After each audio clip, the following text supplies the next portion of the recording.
안녕하세요. 저에게는 억만금을 내놔도 바꾸지 못할 소중한 자식 하나가 있었습니다.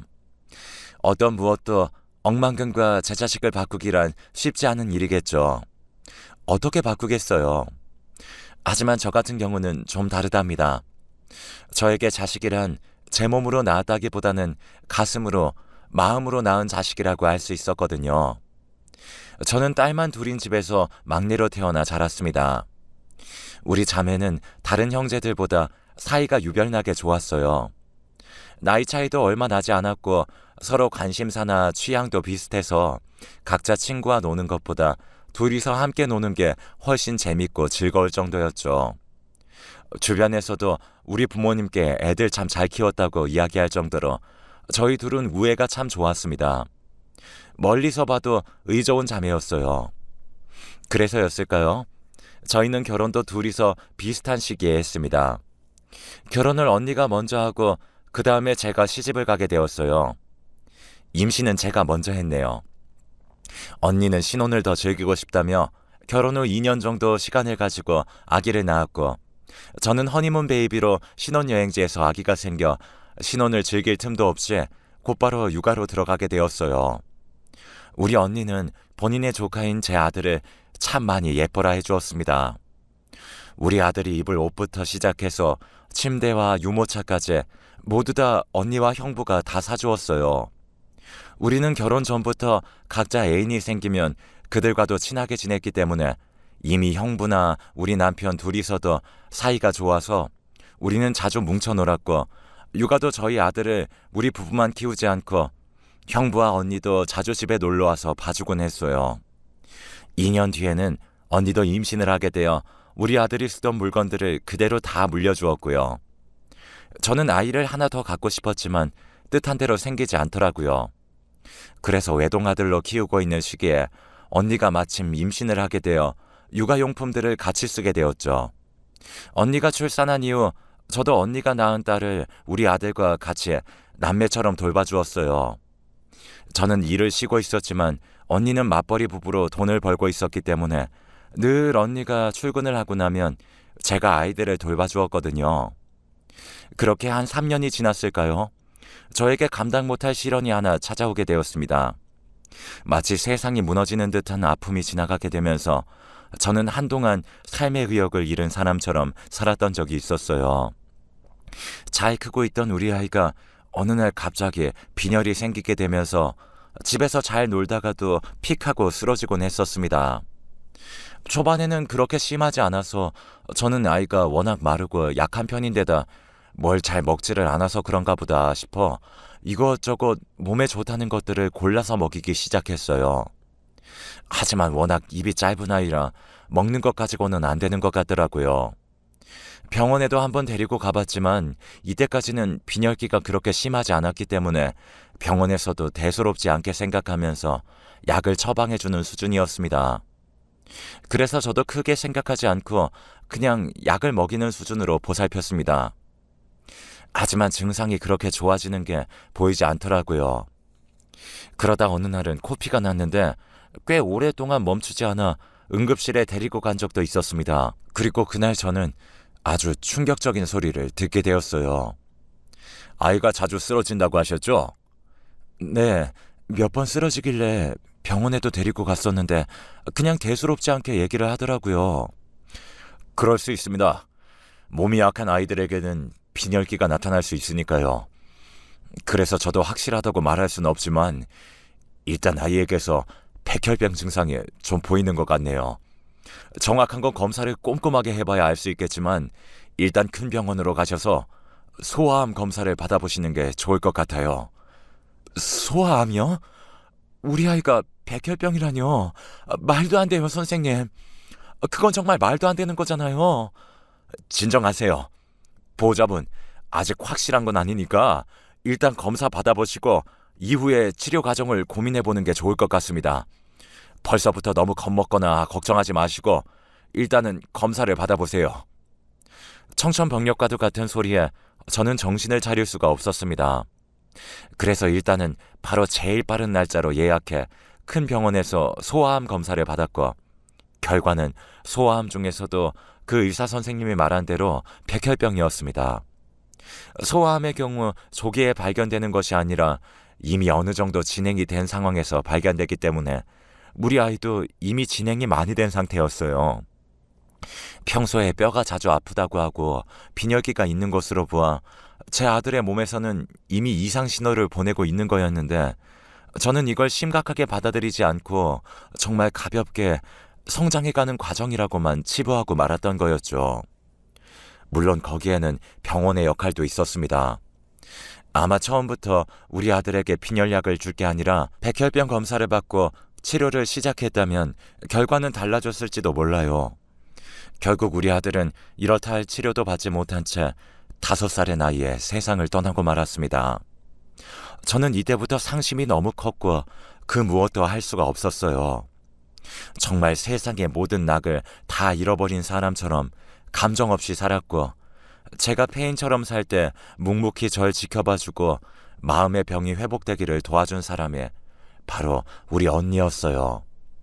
언니는 다니던 직장까지 그만두고는 날마다 조카를 데리고 저희 집으로 출근을 해서 저희 집안 빨래며 식사며 온갖 것들을 다 해주었어요. 심지어 밥도 먹지 않고 울기만 하는 저에게 밥까지 떠먹여주며 지극정성으로 저를 보살펴 주었죠. 너도 이제 그만해.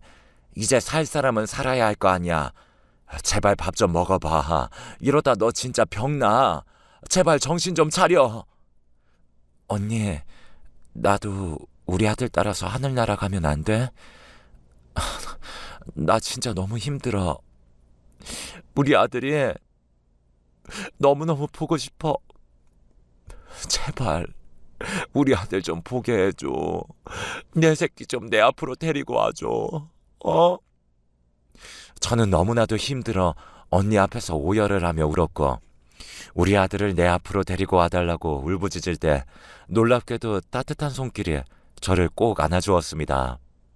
바로 우리 조카였어요. 그 고사리 같은 손과 짧은 팔로 뭘 안는다는 건지 저에게 다가와 그렇게 꼭 안아주더라고요. 지가 뭘 알고 있었겠어요. 아직 말도 제대로 못하는 아이였는데 제가 우는 것을 보더니 그대로 저를 안아준 거였어요.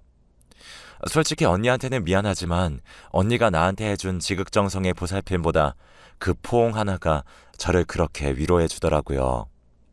나를 안아준 손이 마치 죽기 직전에 날 잡아준 우리 아이의 손 같아서 놓을 수가 없더군요. 그 손을 뿌리칠 수가 없었어요. 저는 그 자리에서 저보다도 한참 작은 우리 조카를 힘껏 끌어안으며 울었습니다. 그리고 그 길로 그래, 산 사람은 살아야지 라는 생각이 들게 되면서 조금씩 힘을 내기 시작했고요. 저는 점점 정신을 차렸고 그제서야 제 주변에서 저와 같이 힘들어한 남편과 우리 언니 부부, 조카가 보이더라고요. 참 미안했습니다. 그리고 정말 고마웠어요. 이들의 사랑과 헌신이 아니었다면 저는 아마도 일어서지 못하고 우리 아들에게로 떠나가 버렸을 거예요. 그렇게 힘든 시간을 지나 다시 회복이 되어 저는 잘 지내게 되었고 아이는 한번 잃게 된 상처가 너무 커서 또 같은 아픔을 겪게 될까봐 더 이상 낳지도 않았습니다. 오로지 조카만 예뻐하며 하루하루를 보냈어요.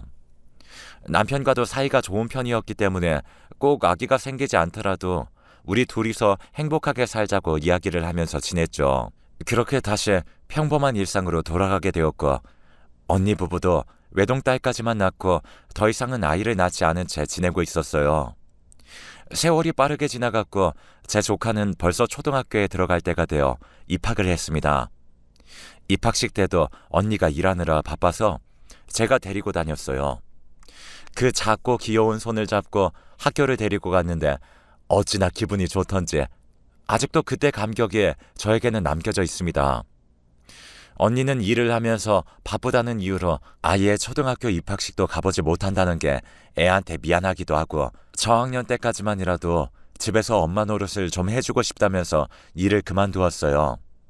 하지만 그 시간도 그리 오래가지 못했습니다. 집에 있는 저에게 형부에게서 다급히 전화가 왔습니다. 여보세요? 처제, 지금 어디야? 집에 있어?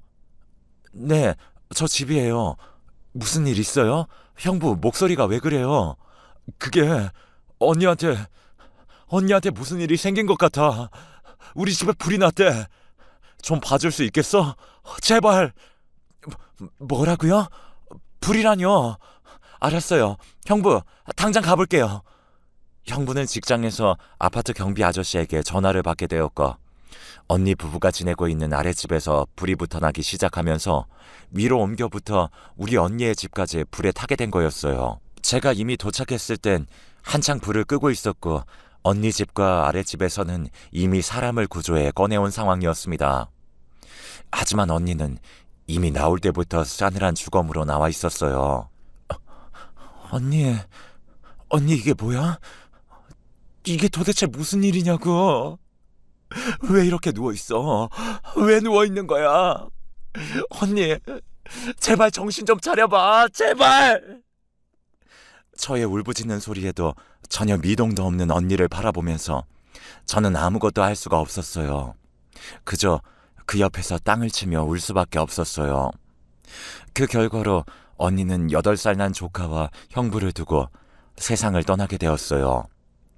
몇 년 사이 큰 아픔을 2번이나 겪게 된 저는 너무나도 힘들었지만 이번에는 무너질 수가 없었어요. 조카와 형부를 챙겨야 했거든요. 우리 형부가 이번에는 언니를 떠나보낸 슬픔을 감당하지 못해 폐인처럼 지내고 있었기 때문에 제가 무너질 수도 없었습니다. 이미 집이 다 타버려 다른 곳으로 이사를 갈 수밖에 없었던 형부는 작은 빌라를 하나 얻어서 원룸에서 조카와 지내고 있었어요. 하루하루 술만 마시며 폐인처럼 사는 형부를 보면서 우리 집으로 들어와 지내라고 이야기를 하고 싶었지만 형부는 완강하게 거부를 했습니다. 형부의 상심이 얼마나 큰지 알았기 때문에 저는 하루빨리 정신을 차리라는 말도 하지 않은 채 묵묵히 옆에서 지켜주고자 했어요. 하지만 우리 형부는 그 아픔을 결국에는 이겨내지 못했죠. 어느 날 갑자기 형부가 멀쩡한 모습으로 저희 집으로 조카를 데리고 직접 찾아왔어요. 어머, 형부, 무슨 일이세요? 처제, 우리 애 좀 오늘 좀 봐줘. 내가 좀 오늘 볼 일이 있어서. 네, 그럴게요. 얼른 일 보고 오세요. 형부, 지민이는 제가 잘 보고 있을게요. 그렇게 형부는 갑자기 찾아와 저에게 조카를 맡기고 갔고 그 길로 영영 돌아올 수 없는 곳으로 떠나버렸습니다. 저는 밤늦도록 연락이 안 되는 형부가 걱정되었고 결국에는 다음 날까지도 전화를 받지 않는 형부를 직접 찾으러 나섰어요. 혹시라도 집에 있으면서 또다시 술 마시고 일어나지 못한 걸까봐 집부터 찾아갔고 거기에서 언니와 같은 모습으로 바닥에 엎어져 누워있는 형부를 발견할 수 있었습니다. 언니의 일로 상심이 너무나 컸던 형부는 결국 그 괴로움을 이겨내지 못하고 스스로 언니에게로 가버린 거였어요. 형부의 주검 옆에는 유서가 써져 있었고 거기에는 언니가 하늘나라에서 혼자서 외로울 것 같아 같이 있어주기 위해 떠난다는 내용이 담겨 있었어요. 그리고는 8살 된 조카를 잘 키워달라는 내용이 함께 들어가 있었죠. 엄마와 아빠를 한 달도 채 안 되어 둘 다 잃은 조카를 저는 그날로 저와 남편의 호적에 올려놓고는 딸처럼 키웠습니다. 남편도 아들을 잃은 상심이 컸고 제 조카를 예뻐했기 때문에 흔쾌히 본인의 딸로 받아주었고 그때부터 조카와 이모 사이가 아닌 엄마와 아빠의 관계로 발전해 함께 살았죠. 제 조카도 점점 이모에서 엄마로 호칭을 바꾸더니 나중에는 친엄마라고 생각을 하고서 컸습니다. 우리의 자녀가 된 이후로 세월이 흘러 우리 딸이 어느새 30살이 넘어가는 나이가 되었어요. 고맙게도 제 딸은 유난스러운 사춘기 하나 없이 너무나 잘 자라주었고요. 때로는 친구 같은 딸로 때로는 언니나 형부의 성품이 그대로 나오는 덕에 언니 부부와 함께 사는 것 같은 느낌을 주며 한결같이 제 옆에 있어 주었습니다. 저도 제 조카도 서로 소중한 사람을 일찍 잃었다는 아픔이 있었기 때문에 더더욱 끈끈한 무언가가 있었고요. 그래서 더 철이 빨리 들어 애교도 부리지 않는 우리 딸을 보며 가슴이 아플 때도 한두 번이 아니었네요. 하지만 그 아픔 이후로는 우리도 평범한 가족처럼 잘 살아왔기 때문에 노년에도 저는 마지막까지 우리 남편과 딸과 함께 잘 지낼 수 있을 거라고 생각했습니다. 하지만 참 저의 인생도 각박하죠. 이번에는 저에게 간암이 찾아왔어요. 몸이 조금 면역력이 떨어지고 체력이 예전 같지 않다고 느끼긴 했지만 그게 간암일 줄은 전혀 몰랐죠. 다행히도 우리 딸이 제가 몸이 최근 들어 안 좋아지는 걸 느끼면서 검사를 받아보자고 했고 간이식을 피할 수는 없었어요. 그래서 간이식자를 찾기 위해 가족이 먼저 검사를 받게 되는데 다행인지 불행인지 우리 딸이 저와 혈액형이 맞았고 조직검사에서도 가능하다는 판정이 나오게 되었습니다. 하지만 저는 딸의 간을 받고 싶지 않았어요. 저 때문에 그 아이를 희생시키고 싶지 않았거든요. 그래서 처음에는 거부를 했습니다. 지민아, 난 네 간 못 받는다. 못 받아. 나 때문에 건강한 너까지 내가 망칠 수는 없어. 나 어차피 살 만큼 다 살았어. 그게 무슨 소리야, 엄마. 절대 안 돼. 내가 안 돼.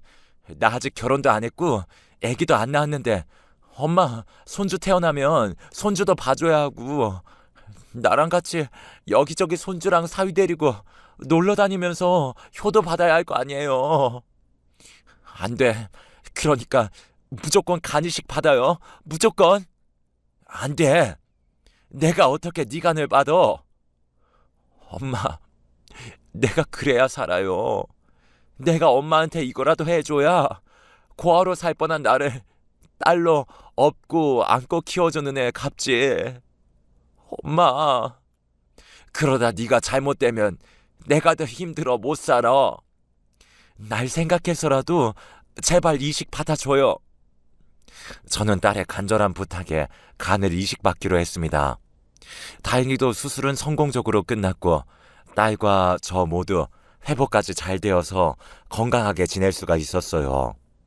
수술 후 둘이 정신을 차렸을 때는 딸이 저에게 해준 말로 인해 또 한 번 오열을 해야 했습니다.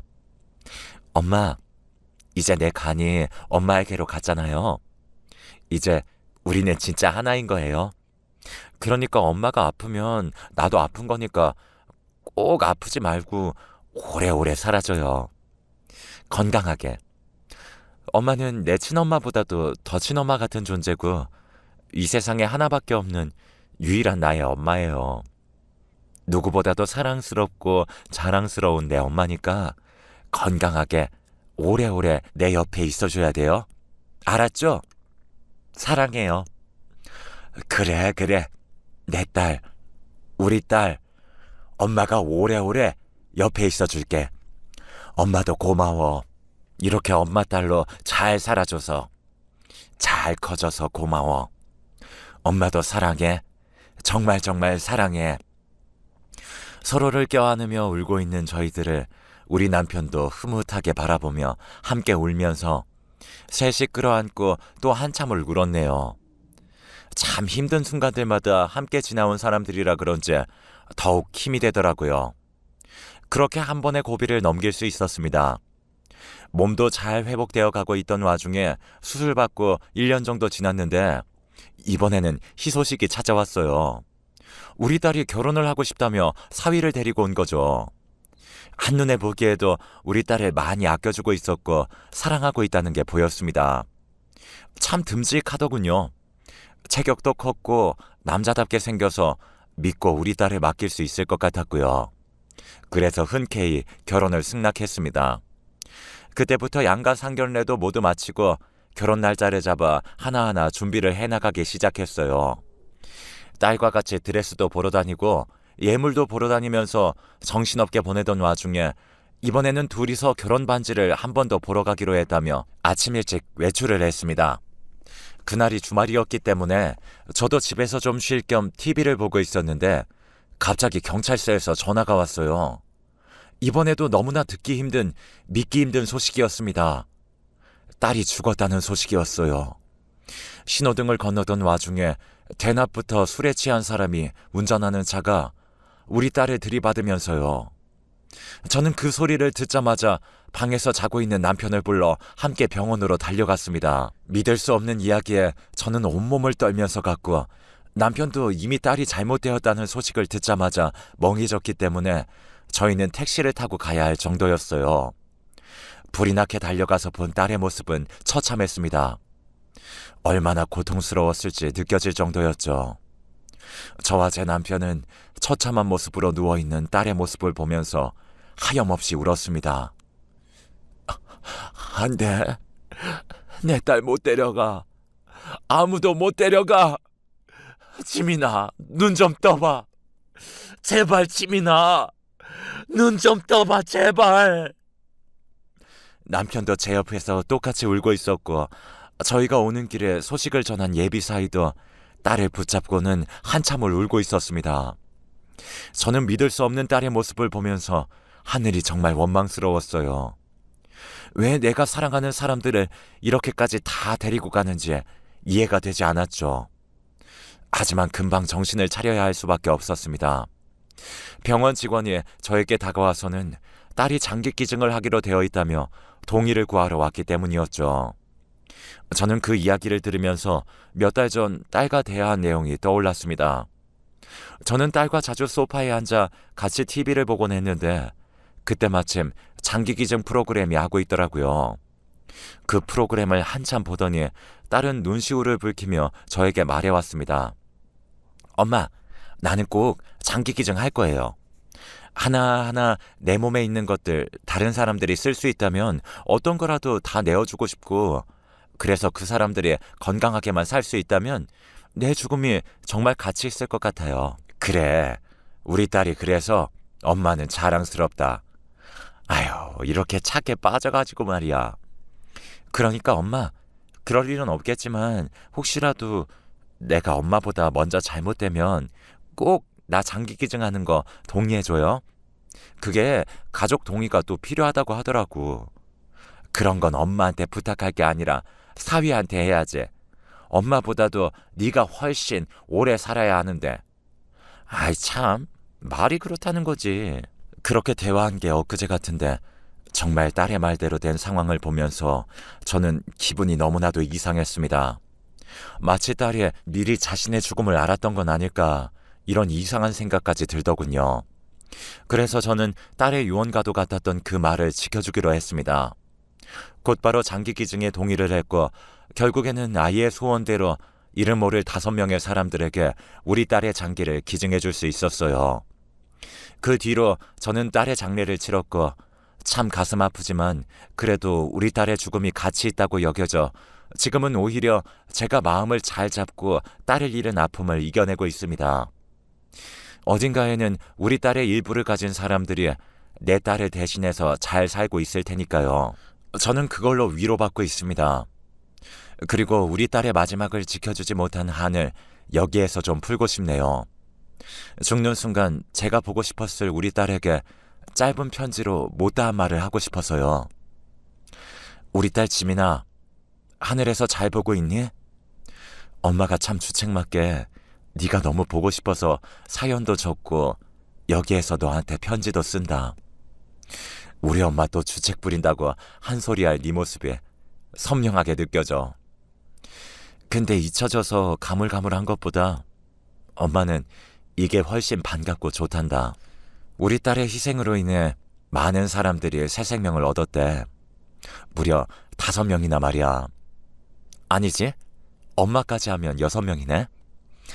그만큼 우리 딸은 태어나면서부터 죽을 때까지 천사처럼 살았다. 그래서 엄마는 그런 네가 너무 자랑스러워. 우리 딸 지민아, 널 처음 조카로 봤을 때 얼마나 귀했는지, 그리고 내 아들과 널 친남매처럼 키우고 돌보면서 지민이도 우리 딸 하자, 이 소리 버릇처럼 했는데 정말로 내 말처럼 네가 내 딸이 되었고 30년도 넘는 세월을 함께하게 되었어. 비록 더 긴 시간을 너와 함께하지 못하지만 엄마는 이제 그만 아쉬워하려고. 너를 대신해서 많은 사람들이 새 생명을 얻고 살았으니 엄마는 내 딸이 5명이나 더 생겼다고 생각해 볼게. 아빠도 처음에는 많이 힘들어 하셨지만 지금은 많이 괜찮아지셨어. 그러니까 우리 딸은 그곳에서 먼저 간 네 남동생과 친엄마, 친아빠 잘 만나서 행복하게 지내고 있어. 그럼 언젠가는 가슴으로 널 낳은 너의 부모인 우리도 가서 함께 살자. 사랑하는 내 딸 지민아, 너를 만나 나에게는 참 행복한 일들이 많았다. 그래서 항상 고마웠어. 이제는 그곳에서 행복하기만 하자. 알았지? 사랑해, 내 딸. 태어나서 처음으로 저도 딸에게 편지라는 걸 써보네요. 이 주책 바가지 글을 읽어주셔서 정말 감사합니다.